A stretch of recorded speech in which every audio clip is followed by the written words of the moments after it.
Brother నీకు ఆకలి అయితేనే నువ్వు అన్నం తింటావు, ఇక్కడ మాకు ఉద్యోగాలు కావాలి కాబట్టి మేము రోడ్లు ఎక్కుతున్నాం. విద్యాశాఖ మంత్రిగా రేవంత్ రెడ్డి గారిని ఎలా చూస్తున్నారు? ఒక విద్యాశాఖ మంత్రిగా ఆయన విద్యార్థుల ఒక కడుపు మీద కొట్టడానికి ఆ విద్యాశాఖని ఉంచుకోడు. ఆయన నుండి ఒక్క నోటిఫికేషన్ కూడా రాలేదు. నోటిఫికేషన్ వస్తే మేము రోడ్ల మీద తిరగాల్సిన గతి మాకు అవసరం లేదు. బేసిక్ ఇప్పుడు నిరుద్యోగుల్ని చాలా రకాలుగా ఆయన కూడా చెప్తా ఉన్నారు కదా, వీళ్ళందరూ నిరుద్యోగులు కాదు, ఒక పార్టీ పంతాన చేరి వీళ్ళంతా తయారయ్యారు, మోపయ్యారు, మొత్తం ఏదో మాట్లాడుతూ ఉన్నారు కదా. దీనికి సమాధానం ఏంటి మీ దగ్గర నుంచి? ఎవరన్నా పెడితే మా గొంతుని వినిపించడానికి మేము పోతున్నాం. ఆ చెయ్యి వేసుకున్నా గానీ ఆ ప్రభుత్వానికి ఒక దున్నపోతు మీద వాన కూర్చున్నట్టు వ్యవహరిస్తుంది. అక్కడ సమావేశం పెట్టారు కాబట్టి అక్కడ పోయి మేము మా గొంతుని వినిపిద్దాం అనుకుంటున్నాం. అది మేము చేసిన తప్ప. నిరుద్యోగుల్ని ఫ్రంట్ లైన్ లో ఉన్న వాళ్ళనే అరెస్ట్ చేస్తా ఉన్నారు కదా, అంటే దీని గురించి ఏం చెప్తా? ఇటీవల వాళ్ళు కూడా ఇప్పుడు రాహుల్ గాంధీకి సంబంధించి ఎక్కడ అరెస్ట్ చేస్తే ఇక్కడ నిరసనలు తెలిపారు కదా, మరి ఆ రకంగా ఇప్పుడు మీరు రోడ్డు మీద మీ సమస్యలు చెప్పుకోవడానికి ఇబ్బంది ఏముంది? ధర్నా చౌక్ లో పర్మిషన్ ఇవ్వచ్చు, కానీ ఎందుకు చేయట్లేదు? అదే రాహుల్ గాంధీ ఢిల్లీలో, అంటే రాష్ట్రం రాహుల్ గాంధీ ఆయన నాయకుడు, ఆయన ఢిల్లీలో సమావేశం పెడితే ఇక్కడ ఈయన ఏదో కొంపలు ములిగినట్టు పెద్ద అడావిడి చేస్తుండు.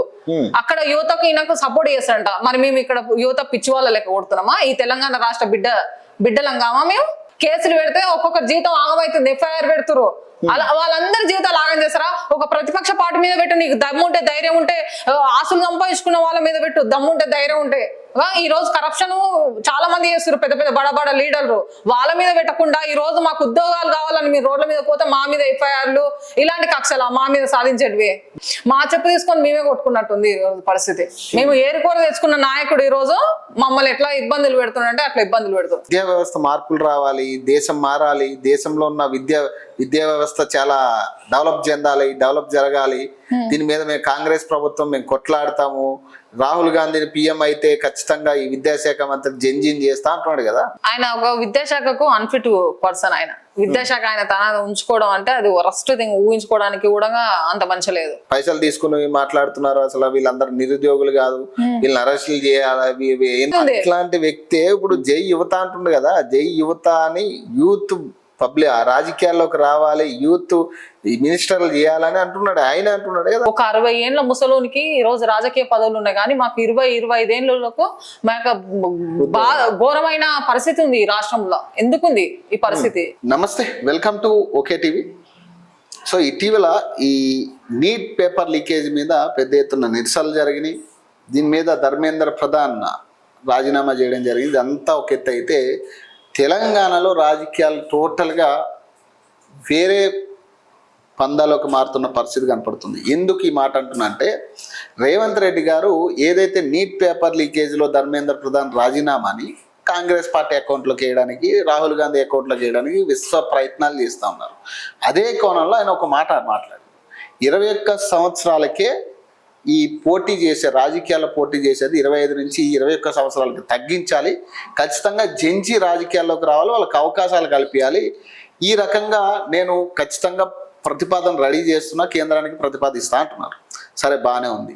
సరే, మీ పార్టీ గెలిచాక ఎంతమంది జెన్జీలకు మీరు అవకాశం ఇచ్చారు అనేది ఒక ఎత్తు అయితే, ఇంకొక ఎత్తు మీరు ఏదైతే విద్యాశాఖ మంత్రిని కేంద్రంలో ఉన్న జెన్జీ ఏదైతే యువత ఉన్నారో వాళ్ళకి విద్యాశాఖ మంత్రి ఇవ్వాలనేది ఇంకొక ప్రతిపాదన చేస్తూ ఉన్నారు.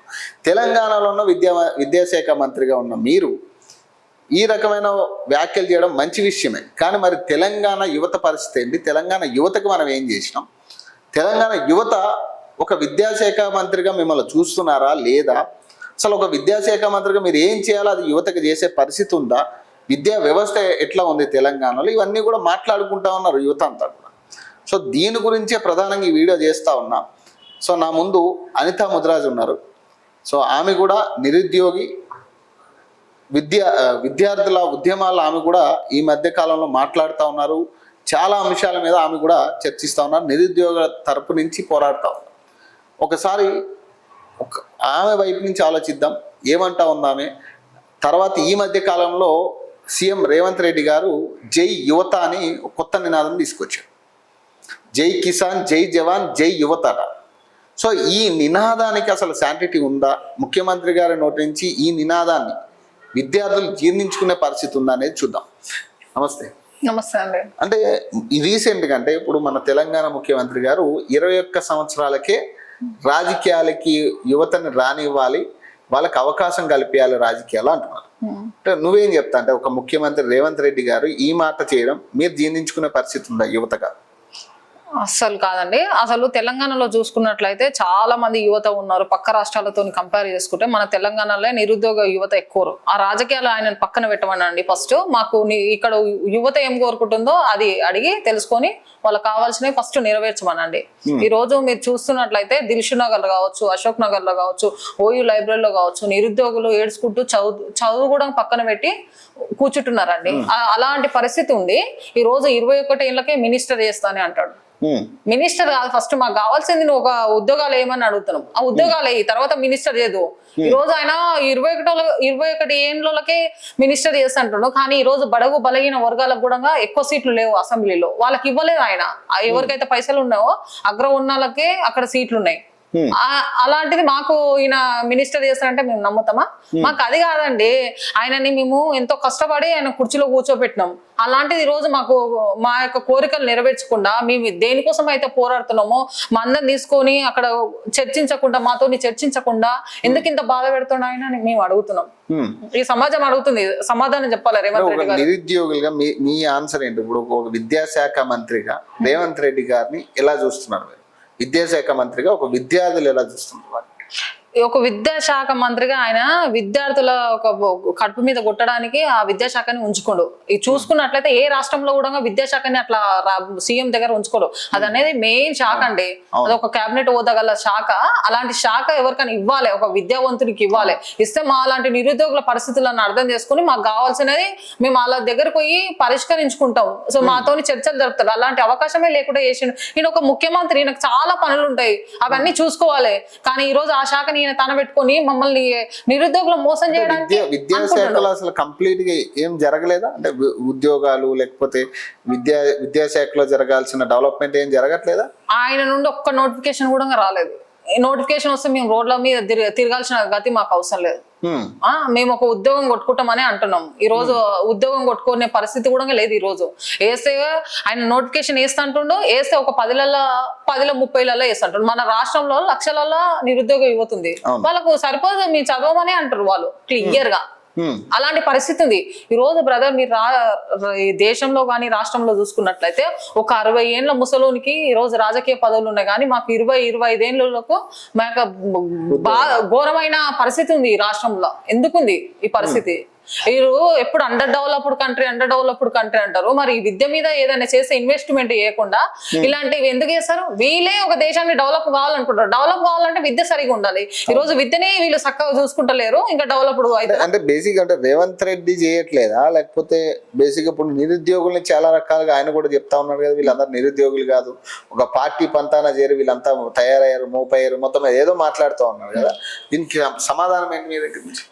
గత ప్రభుత్వం బీఆర్ఎస్ ఉన్నప్పుడు ఈయన కూడా చిక్కడపల్లి లైబ్రరీ, ఓయూ లైబ్రరీ చాలా నిరుద్యోగులతోని సమావేశాలు ఏర్పాటు చేసిండు. అంటే ఆయన ఏర్పాటు చేసినప్పుడేమో అది పార్టీ లెక్క కనబడతలేదు ఆయనకు. ఇప్పుడు ప్రతిపక్ష పార్టీ సమావేశం ఏర్పాటు చేస్తే వాళ్ళ పార్టీలకు అంటదా? బ్రదర్ నీకు ఆకలి అయితేనే నువ్వు అన్నం తింటావు. ఇక్కడ మాకు ఉద్యోగాలు కావాలి కాబట్టి మేము రోడ్లు ఎక్కుతున్నాం, సమావేశాలు ఎవరైనా పెడితే మా గొంతును వినిపించడానికి మేము పోతున్నాం. అంతేగాని ఒక పార్టీ పరంగా చూడడం ఈయన ఎంతవరకు కరెక్ట్? అయినా ఒక అధికార హోదాలో ఉండి అలాంటి మాటలు మాట్లాడతాడా? తెలంగాణ విద్యార్థులం మేము, తెలంగాణ తల్లుల బిడ్డలం మేము. అలాంటి మాటలు ఎందుకు మాట్లాడుతుండ ఆయన? ఎవరికైతే సమస్య ఉందో వాళ్ళే పోతారు. ఒక మంచి సమావేశం అక్కడ బీఆర్ఎస్ మొన్న పెట్టింది, లక్షల సంఖ్యలో విద్యార్థులతో పెట్టింది. మేము ఆ సమావేశం పోకంటే ముందు కూడా మేము రోడ్ల మీద పోయి చాలా ధర్నాలు చేసినాము. ఆ పోలీసు వాళ్ళు విచ్చలవిడిగా మా నిరుద్యోగుల పైన చెయ్యి చేసుకుంటారు. ఆ చెయ్యి వేసుకున్నా గానీ ఆ ప్రభుత్వానికి ఒక దున్నపోతు మీద వాన కూర్చున్నట్టు వ్యవహరిస్తుంది. అక్కడ సమావేశం పెట్టారు కాబట్టి అక్కడ పోయి మేము మా గొంతును వినిపిద్దాం అనుకుంటున్నాం. అది మేము చేసిన తప్ప. మేము ఏం కావాలనుకుంటాం? ఒక ఉద్యోగం కావాలనుకుంటాం. కానీ ఈ రోజు ప్రజాప్రభుత్వం అంటాడు. నేను ఒక ఆడపిల్లని పొద్దుగాల 6ంటికి వచ్చి తలుపు కొడతారు. ప్రజాప్రభుత్వం ఇక్కడ ప్రశ్నించే హక్కు మీకు ఉందని అంటాడు. మళ్ళీ పోలీసులు వచ్చి మా డోర్ కొడతారు. ఇది తెలంగాణ ఆడపిల్లకు పట్టే గతి తెలంగాణలో. అంటే ప్రశ్నించొద్దా మేము? అంటే ఇప్పుడు ఒకటి అంటే మీరన్నది కూడా ఇప్పుడు వాస్తవానికి ఎక్కడైనా ఏదైనా ముఖ్యమంత్రి ప్రోగ్రామ్ ఉందంటే ఖచ్చితంగా ఫస్ట్ నిరుద్యోగుల్ని ఫ్రంట్ లైన్ లో ఉన్న వాళ్ళనే అరెస్ట్ చేస్తా ఉన్నారు కదా. అంటే దీని గురించి ఏం చెప్తా, ఇటీవల వాళ్ళు కూడా ఇప్పుడు రాహుల్ గాంధీకి సంబంధించి ఎక్కడ అరెస్ట్ చేస్తే ఇక్కడ నిరసనలు తెలిపారు కదా. మరి ఆ రకంగా ఇప్పుడు మీరు రోడ్డు మీద మీ సమస్యలు చెప్పుకోవడానికి ఇబ్బంది ఏముంది? ధర్నా చౌక్ లో పర్మిషన్ ఇవ్వచ్చు, కానీ ఎందుకు చేయట్లేదు? మరి ఒక ధర్నా చౌక్ లో ఒక నిరుద్యోగుల తరపున ఒక మీటింగ్ పెడతామంటే కూడా మాకు పర్మిషన్ లేదు. అదే రాహుల్ గాంధీ ఢిల్లీలో, అంటే రాష్ట్రం రాహుల్ గాంధీ ఆయన నాయకుడు ఆయన ఢిల్లీలో సమావేశం పెడితే ఇక్కడ ఈయన ఏదో కొంపలు ములిగినట్టు పెద్ద అడావిడి చేస్తుండు.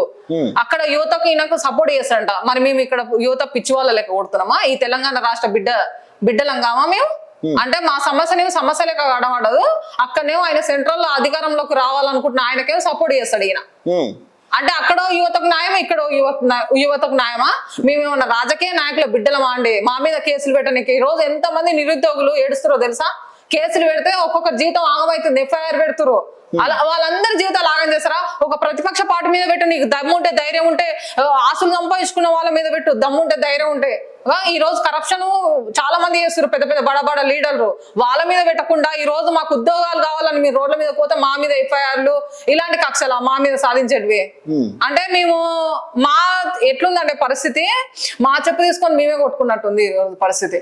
మేము ఏరుకోర తెచ్చుకున్న నాయకుడు ఈ రోజు మమ్మల్ని ఎట్లా ఇబ్బందులు పెడుతున్నాడంటే అట్లా ఇబ్బందులు పెడుతున్నాడు. కానీ ఆయన అంటున్నాడు కదా, విద్యా వ్యవస్థ మార్పులు రావాలి, దేశం మారాలి, దేశంలో ఉన్న విద్యా వ్యవస్థ చాలా డెవలప్ జరగాలి, దీని మీద మేము కాంగ్రెస్ ప్రభుత్వం మేము కొట్లాడతాము, రాహుల్ గాంధీని పిఎం అయితే ఖచ్చితంగా ఈ విద్యాశాఖ మంత్రి జంజీన్ చేస్తా అంటున్నాడు కదా.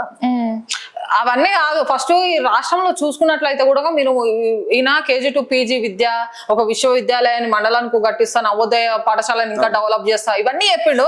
ఒక్కటి కూడా ఈయన చేయలేదు. మొత్తం కార్పొరేట్ విద్యా సంస్థలకు ఈ రోజు రాష్ట్రాన్ని అమ్ముతుండ ఆయన. మొత్తం కార్పొరేట్ విద్యా సంస్థలు పుట్టగొడుగులాగా పెరుగుతున్నాయి. ఇంకా ఆయన డెవలప్ చేస్తారా?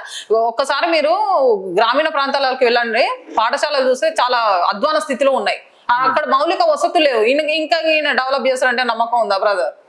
ఇంత ఇబ్బందులు గురి చేస్తున్నాడు ఆయన. అంటున్నాడు కదా, మేము ఖచ్చితంగా మా ప్రభుత్వం కేంద్రంలో వస్తే ఖచ్చితంగా విద్యార్థులకు మేము మేలు చేస్తాం, జెన్జీకి అవకాశాలు ఇస్తాం, విద్యాశాఖ మంత్రిని కూడా జెన్జీనే చేస్తా అంటున్నాడు ఆయన. అక్కడ జంజీ చేసే బదులు ఫస్ట్ మా సమస్యలను నెరవేర్చు, తర్వాత నీకు ఒక హోప్ ఉంటది, మేము అప్పుడు ఎవరిని ఎన్నుకోవాలో ఎవరిని చేయాలో అనేది ఒక నిర్ణయానికి వస్తాం. అంటే ఇక్కడ విద్యార్థుల తరపు నుంచి, నిరుద్యోగుల తరపు నుంచి మీరు కూడా చాలా వేదికలుగా మాట్లాడుతా ఉన్నారు రీసెంట్ గా కూడా. అవును. అంటే వాస్తవానికి మరి ముఖ్యమంత్రి ఒక విద్యాశాఖ మంత్రిగా మీరు ఏం చెప్తారు? ఇక్కడ విద్యాశాఖ మంత్రి లేదా ఇక్కడ ముఖ్యమంత్రి నిరుద్యోగులకు కానీ విద్యార్థులకు కానీ ఏం చేసిండు అంటే ఏం చెప్తారు? ఆయన ఒక విద్యాశాఖకు అన్ఫిట్ పర్సన్. ఆయన విద్యాశాఖ ఆయన తన ఉంచుకోవడం అంటే అది వరస్ట్ థింగ్. ఊహించుకోవడానికి కూడా అంత మంచి లేదు. ఒక విద్యాశాఖకు ఒక వ్యక్తిని ఇప్పటికైనా నియమించాలని కోరుకుంటున్నాం. ఇంకా మాకు ఏవైతే పోస్టులు కావాలనుకుంటున్నాం అవి తక్షణమే రిలీజ్ చేయాలి. ఇచ్చే పరిస్థితి లేదు కదా ఇప్పుడు గవర్నమెంట్ కూడా. ఇప్పుడు ఇస్తానన్న మాట కూడా చెప్పట్లే ఇక్కడ. ఇప్పుడు మీరు 20,000 ఉద్యోగాలు కావాలని పోలీస్ నోటిఫికేషన్ 20,000 భర్తీ చేయాలంటున్నారు విద్యార్థులు. కానీ వాళ్ళు ఏమంటున్నారు, మేము 7,000 చేస్తాం అంటున్నారు. ఇక్కడ ఎక్కడ చూసినా మీరు 2 లక్షల ఉద్యోగాలు అంటున్నారు, లేదా 60,000 ఉద్యోగాలు ఇచ్చామని చెప్తా ఉన్నారు. 60,000 ఉద్యోగాలు ఇచ్చాం, మిగతా నోటిఫికేషన్లు వస్తాయి అంటున్నారు కానీ ఎప్పుడనేది చెప్పట్లేదు.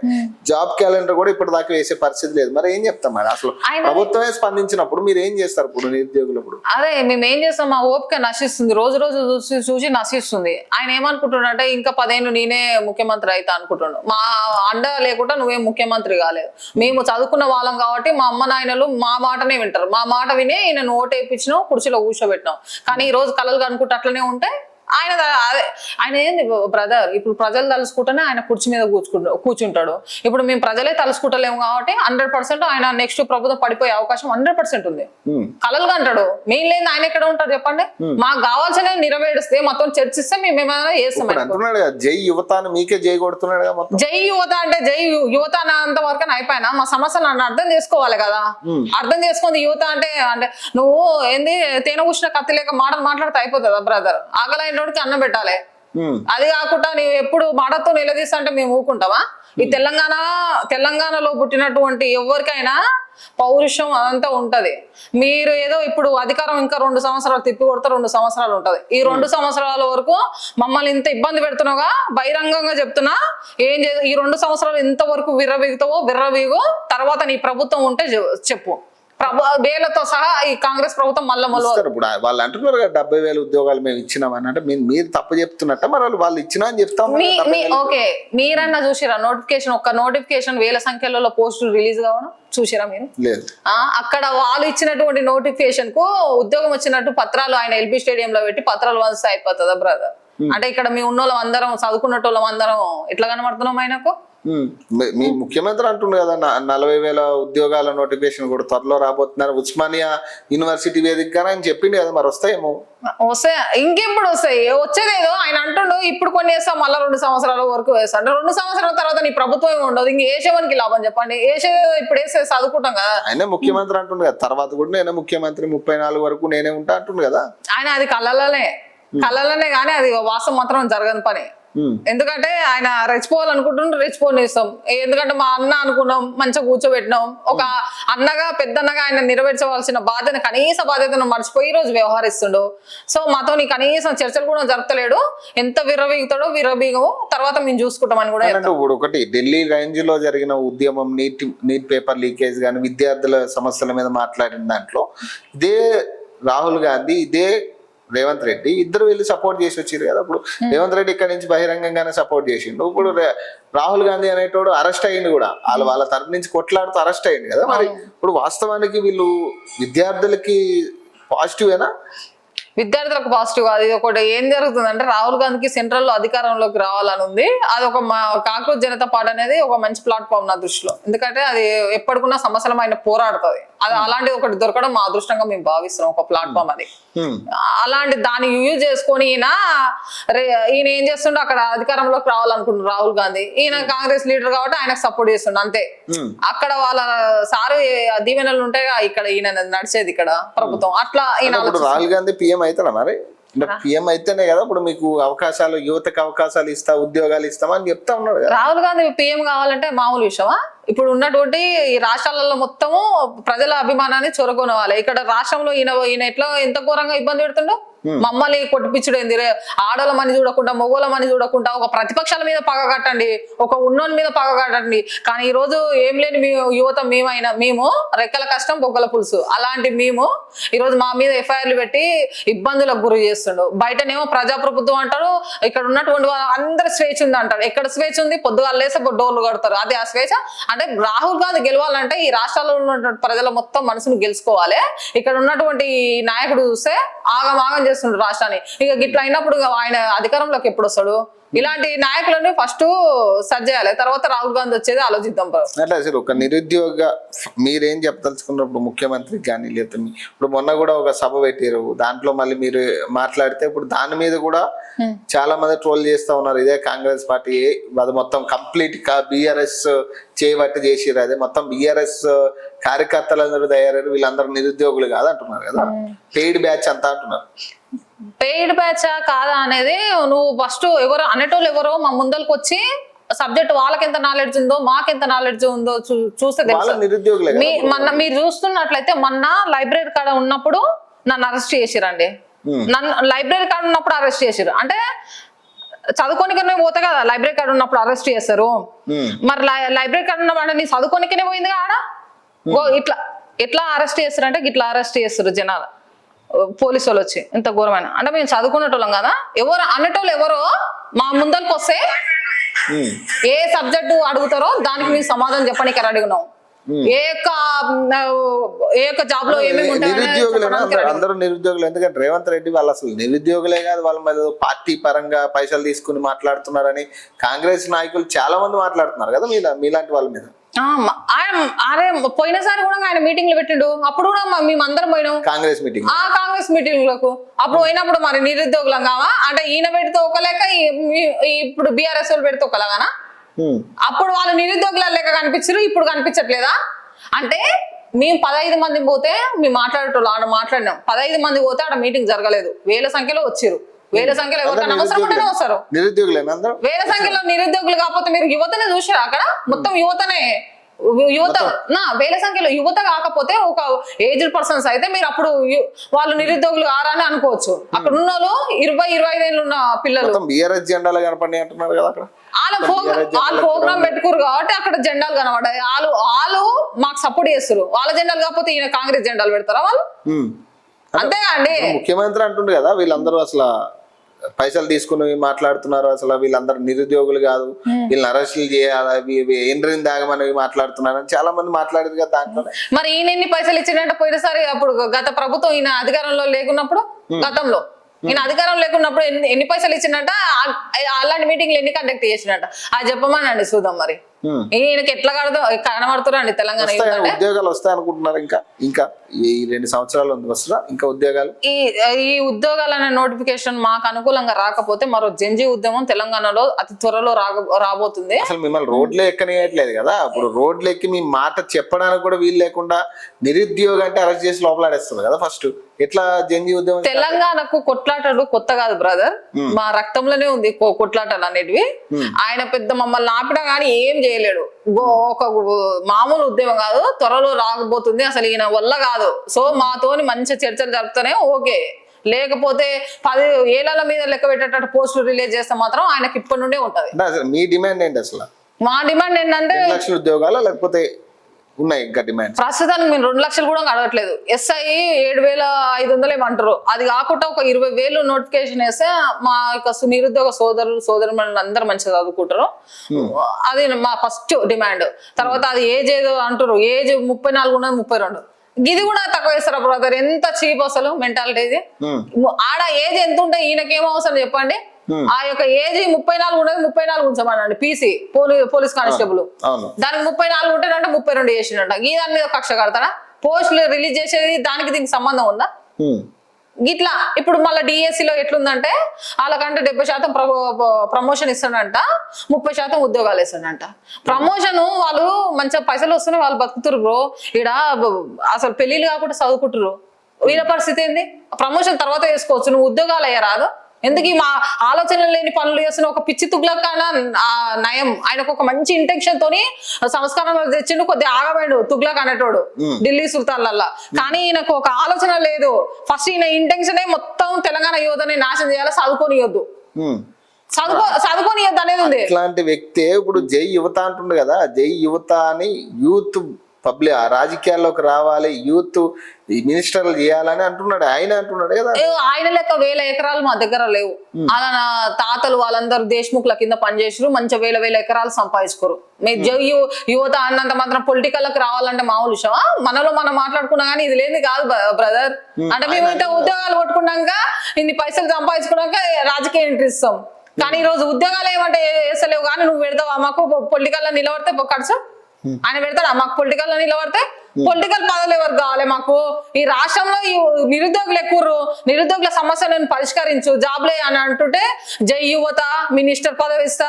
నువ్వు అన్నది ఒకటనే చేసినావు ఫస్ట్, అవి చేసిన తర్వాత ఈ ముచ్చట పెట్టు. సో ఇది పరిస్థితి. తెలంగాణ యువతకి చేయాల్సినవి ఏవి చేయకుండా ఎక్కడో మనం ఢిల్లీ పోయి మనం ఏదైనా అడుగుదామంటే కాని పని. ఎందుకంటే ముందు తెలంగాణలో మనం ఏం చేసామన్న లెక్క ఢిల్లీలో చెప్పాల్సిన పరిస్థితి ఉంటుంది. ఖచ్చితంగా వాళ్ళు కూడా అడుగుతారు, నువ్వు తెలంగాణలో ఏం చేసినావు, ఇక్కడికి వచ్చి మమ్మల్ని చెప్తున్నావు. ఓకే, 21 సంవత్సరాలకి మినిస్టర్ పదవి ఇవ్వాలా లేకపోతే రాజకీయాల్లోకి రావాలా అనేది నువ్వు చెప్పొచ్చు. కానీ అక్కడ మీరు చదువుతున్న యువతకు మీరు ఏం చేసిరు అనే పాయింట్ ఖచ్చితంగా రేజ్ అవుతుంది. మరి విద్యాశాఖ మంత్రిని ఎవరిని చేసినావు అనే పాయింట్ కూడా రేజ్ అవుతుంది. కాబట్టి ఇవన్నీ దృష్టిలో పెట్టుకుని తెలంగాణ యువత ప్రతిరోజు ప్రతి క్షణం మనల్ని చూస్తున్నారు, మనం మాట్లాడే ప్రతి అంశాన్ని గమనిస్తున్నారు.